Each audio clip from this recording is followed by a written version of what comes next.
गई, हम सब जगह ढूंढ आई, अभी तक हमें नहीं मिली। कीर्ति मैया तो बड़ी परेशान है कि मेरी लाली कहां चली गई, मेरी किशोरी कहां चली गई। जैसे ही आप वृषभानु भवन ते निकर के बाहर ढूंढवे के काजे जान लगी, इतने में ही सामने से छोटी सी नन्ही सी कुमारी श्री किशोरी जी नई सी झंगुली पहन करके, नई सी चुनरी पहन करके, नयो नयो सो श्रृंगार करके, नई नई चूड़ी पहन के और ऐसे झोली में खूब सारो सामान लेकर के सामने ते धीमे धीमे चली आ रही हैं। कीर्ति मैया बोली, अरे देखियो ललिता, ये किशोरी आ रही है का? हाँ मैया, लग तो किशोरी सी रही है। बोले पर ये वस्त्र तो मैंने धराए ना, या ये क्या कि वस्त्र कैसे बदल गए? दौड़ करके जाके देखो तो किशोरी जी, तुरंत मैया ने अपनी गोद में उठा लिया। अरे लाली, तू कहां चली गई? तू कहां को चली गई? और ये तेरे वस्त्र कैसे बदल गए? और इतनो सारो श्रृंगार ये कौन ने किए तेरो? ऐसे सुंदर पत्रावली, ऐसे सुंदर गले में हार, और ये तू कहां भर के लाई है अपने पास?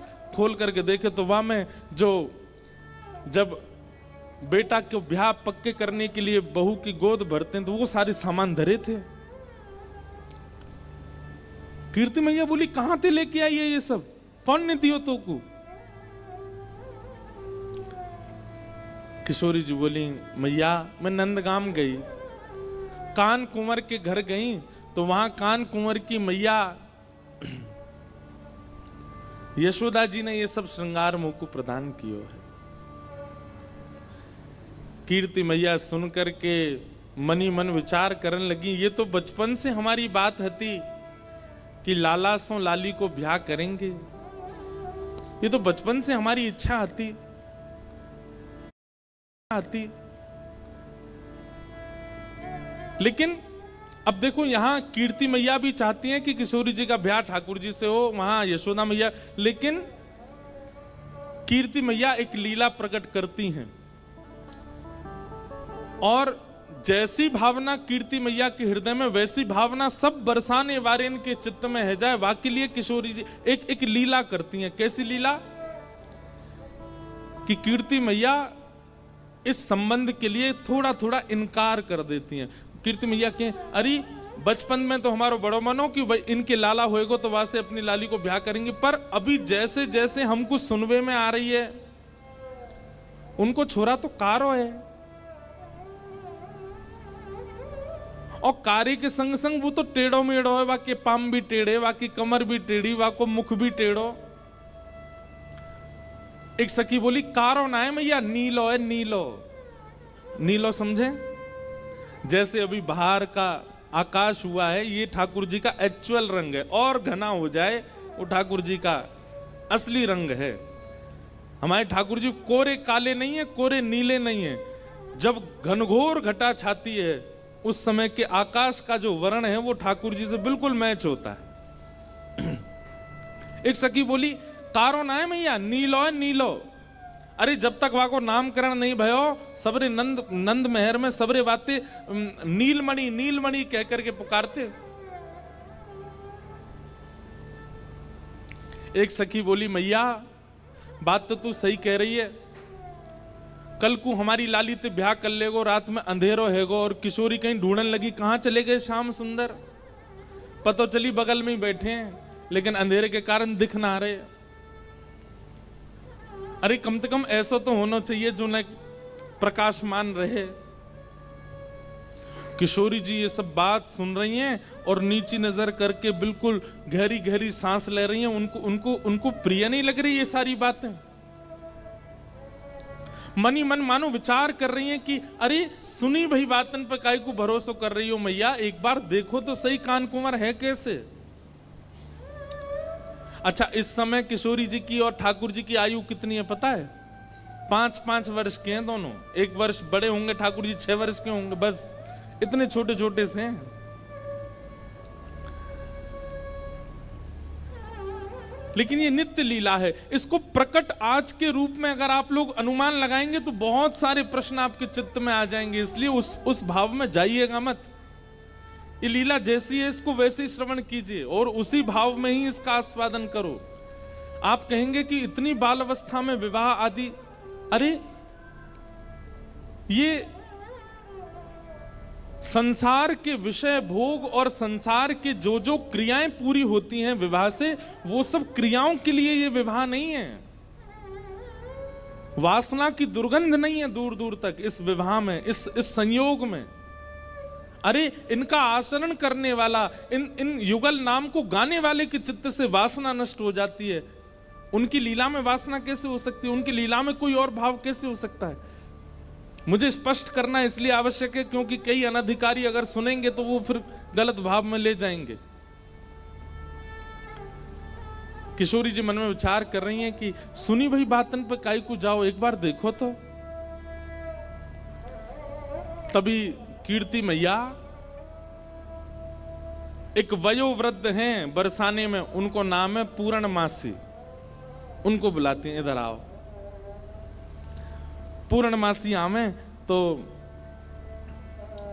कीर्ति मैया के बड़ी चिंता की बात है, आप ही कछु हल निकालो या को। बोले कहा हल निकालना बताओ। बोले देखो किशोरी को देखो एक बार, ऐसो श्रृंगार करके बैठी है, ऐसे सुंदर सुंदर वस्त्र और पामन में देखो महावर लगा के बैठी, हाथन में महावर लगी है, गले में सुंदर हार पहने और याकू बतासे आदि सब दे करके यशोदा मैया ने पक्की सी कर दी है, गोद भराई कर दी लाली की। पूर्णमासी बोली अरे वाह, ये तो शुभ संकेत है, या में चिंता की कहा बात है। ये तो पूरा वृंदावन जाने, पूरा ब्रजमंडल जाने की भैया वृषभानु लाली, वृषभानु की लाली तो नंद के लाला को ही जावेगी, या में चिंता की कहा बात है। कीर्ति मैया बोली पर मुझे चिंता हो गई, ऐसी सुकुमारी, ऐसी सुंदर, ऐसे रूप गुण सब में संपन्न, और वो यशोदा को लाला, वाक्य तो मैंने ऐसे ऐसे कुकर्म सुने हैं, चोरी करके खावे, टेढ़ो मेढ़ो सो चले, कारो सो है, ऐसो ऐसो है। कारो भी एक बार को स्वीकार कर लूंगी, टेढ़ो मेढ़ो भी एक बार को स्वीकार कर लूंगी, लेकिन चोर, मुझे तुम ही बताओ पूर्णमासी, कोई सास यूं चाहेगी कि वाह को दामाद चोर हो?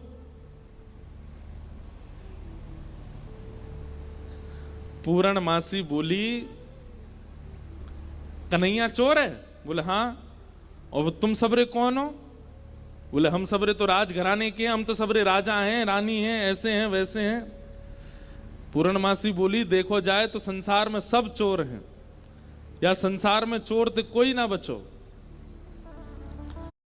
अब देखो तो सब चोर जगत में, देखो तो सब चोर जगत में। राज्य के चोर हैं राजा रानी, राज्य के चोर है राजा रानी, शहर चोर व्यापारी, शहर चोर व्यापारी। पांच चोर सबके उर्माही, पांच चोर सबके उर्माही। ये पद समझने का है। हमारे सूरदास जी वर्णन कर रहे हैं क्या? राज्य के चोर हैं राजा रानी। राज्य के चोर कौन है? बोले राजा रानी चोर हैं, सेना से अपने नागरिकों से कर वसूलते हैं, उससे अपना पेट भरते हैं, अपना घर बनाते हैं, अपना सब कुछ बढ़िया करते हैं। चोर नहीं है तो कौन है? शहर के चोर व्यापारी। व्यापारी बैठे हो तो बुरा नहीं मानना। शहर में चोर कौन है? बोले व्यापारी हैं। जो वस्तु 5 रुपए की है उसको 8 रुपए की देते हैं, बीच में तो कुछ ना कुछ चोरी करी जा रही है। 5 चोर सबके उर्माही। हम सब के अंदर 5 चोर हैं। रूप रस स्पर्श गंध और शब्द, इन 5 को चुराने के लिए हमारी सारी इंद्रियां भाग रही हैं। कोई रूप के पीछे भाग रहा है, कोई स्पर्श के पीछे भाग रहा है, कोई शब्द के पीछे भाग रहा है। सब चोर हैं संसार में। ब्रह्मा चोर आए वृंदावन, ब्रह्मा चोर आए वृंदावन। बालक बच्छ चुरायो, बालक बच्छ चुरायो। हाँ हाँ इंद्र चोर प्रथु का है चोरों, इंद्र चोर प्रथु का है चोरो। बहु पाखंड बनाए, बहु पाखंड बनाए। अरे वो कन्हैया तुम्हें चोर दिख रहा है, चोर तो ब्रह्मा भी है। भागवत जी में लीला कथा आती है, विस्तार नहीं करूंगा। ब्रह्मा जी आए, आकर के ठाकुर जी के ग्वाल बालों को चोरी करके ले गए। बोले इंद्र चोर, इंद्र कथा आती है कि पृथु महाराज के घोड़े चुरा करके इंद्र भाग जाता था। बोले जब ब्रह्मा चोर हो सकता है, इंद्र चोर हो सकता है, तुम चोर हो सकते हो, राजा रानी चोर हो सकते हैं, व्यापारी चोर हो सकते हैं, तो फिर अकेलो कन्हैया बदनाम काय को किया जा रहा है। और शंकर चोर हरत सब अवगुण, शंकर चोर हरत सब अवगुण। शिव शिव जो पुकारे, शिव शिव जोई पुकारे। शंकर जी के आगे जो शिव शिव कहता है, ये भी उसके अंदर के सारे अवगुणों का हरण कर लेते हैं, चोरी कर लेते हैं, वो भी चोर हैं। संत चोर, संत भी चोर हैं। बोले क्यों? हरि हृदय चुरायो, संत चोर हरि हृदय चुरायो। तुकाराम जी महाराज ने पंडरीनाथ भगवान का हृदय चुरा लिया। बिना तुकाराम जी की वाणी सुने विठल को सुख नहीं मिलता। जनाबाई, बिना जनाबाई के स्वर सुने ठाकुर जी को रहा नहीं जाता। रात में मंदिर बंद होने के बाद जाते हैं जनाबाई के पास सुनने के लिए, सुनाओ मुझे कुछ। संत चोर हरि हृदय चुरायो, संत चोर हरि हृदय चुरायो। जो त्रिभुवन विस्तारी, जो त्रिभुवन विस्तारी। देखो तो सब चोर जगत में, देखो तो सब चोर जगत में। और फिर अंत में पूर्णमासी क्या कह रही है? सब मिल चोरी करी श्याम की, सब मिल चोरी करी श्याम की। जो जासे बन आई, जो जासे बन आई। अरे हम लक्ष्मी भी कमाते हैं तो वो भी तो चोरी है, ठाकुर जी की पत्नी है वो। कौन बच रहा है? अगर हम वेद अध्ययन कर रहे हैं, शास्त्र अध्ययन कर रहे हैं, तो ये ठाकुर जी की बुद्धि है, ठाकुर जी का ज्ञान है, उसका भी तो हरण कर रहे हैं।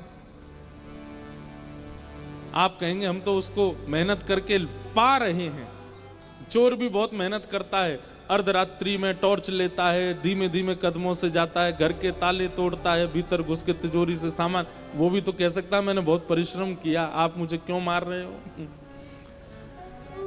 सूरदास सठ कहाँ लगी वर्णो, सूरदास सठ कहाँ लग वर्णो।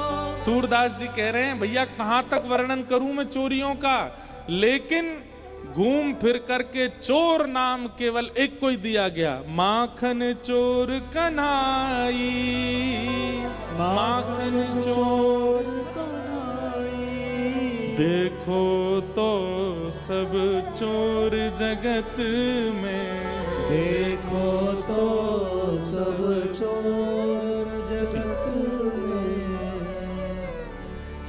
पूर्णमासी ने ऐसो पद सुनायो, कीर्ति मैया बोली अरे एक चोर शब्द कहा बोल दिए, तुम तो बिल्कुल ही जो है का रोवे को आतुर रह गई हो। मतलब ऐसे कौन करे? अरे भाई मैं सास हूं, मैं बोल सकूं कि मेरो जमाई चोर न होए, आप तो पूरी सब चोर बता दिया आपने। अरे कीर्ति मैया तूने एक विचार कर, नंद बाबा यशोदा के यहां कोई माखन की कमी है, कोई दूध की कमी है, कोई दही की कमी है? ये सब लीला कीर्ति मैया इसलिए कर रही है क्योंकि बरसाने की सब सखियां खड़ी हैं, ये सुने, कल को ये लोग ना कुछ कहने लग जाएं। आज इनके सामने स्पष्ट कर दूं सब बात, इसलिए कीर्ति मैया ये लीला कर रही हैं।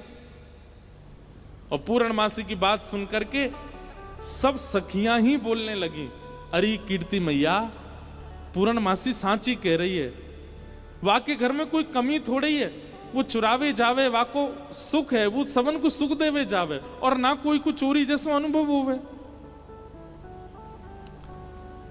कीर्ति मैया बोली, मैं फिर भी चाहूंगी कि पूर्णमासी तुम जाओ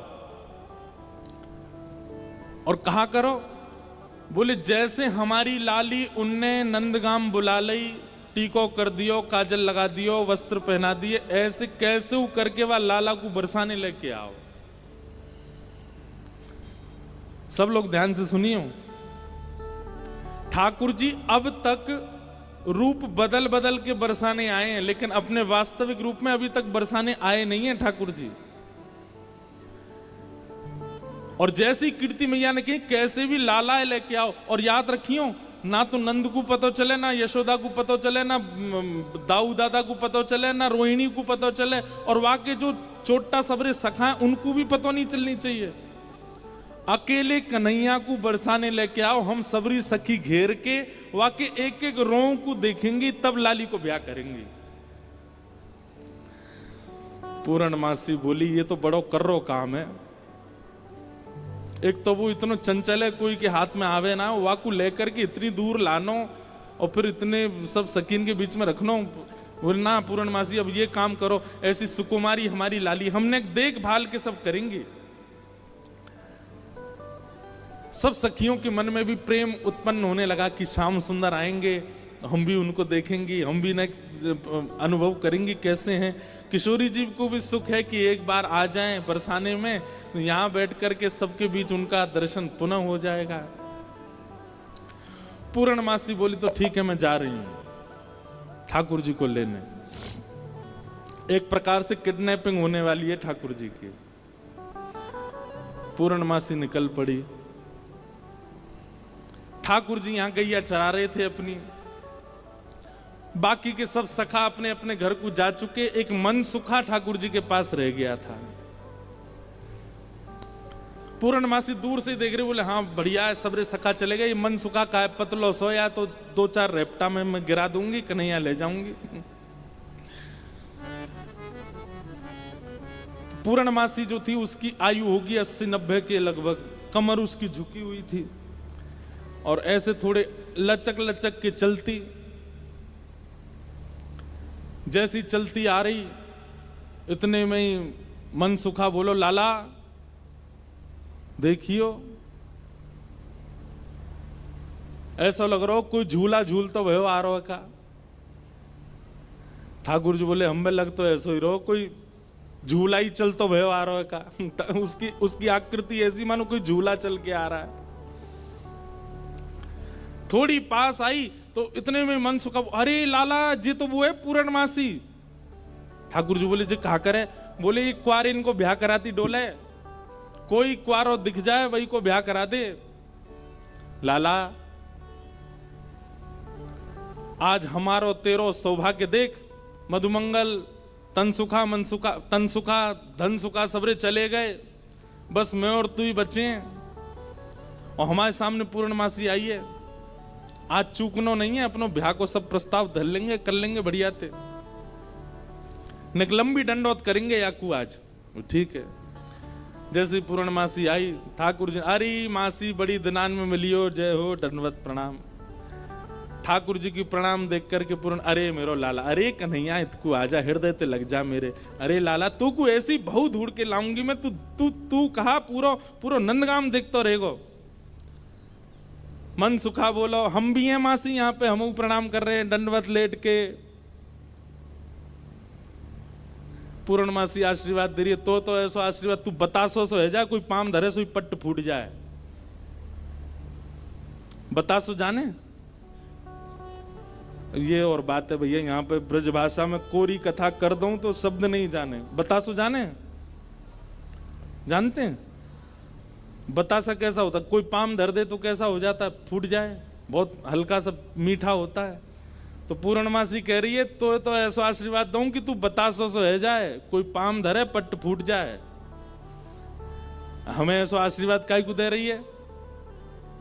बोले तू अपनो काम कर, मैं जा काम को आई हूं वो मुंह करन दे। लाला तेरे काज एक बहुत सुंदर छोरी देखी है मैंने, और तो ले जावे आई हूं, मां चल मेरे संग। ठाकुर जी बोले कौन सी छोरी है? बोले अपने बरसाने में। बोले बरसाने में भानु बाबा की छोरी राधा रानी? पूर्णमासी बोले हम जाने तो तू सब है, बस बात बनावे। लाला मां सबरी चर्चा कर रही है तो देखनो चाहे एक बार। तो वो सबरी तो यूं कह रही तुम कैसे उछल बल के ले आओ, लेकिन लाला तो मैं बता दूं स्पष्ट बात, तू मेरे संग राजी राजी चलो चल, वहां पे सबरी सखीन को तो दिखा लाऊंगी, तेरो ब्याह हो जाएगा, बढ़िया प्रेम ते रहियो फिर।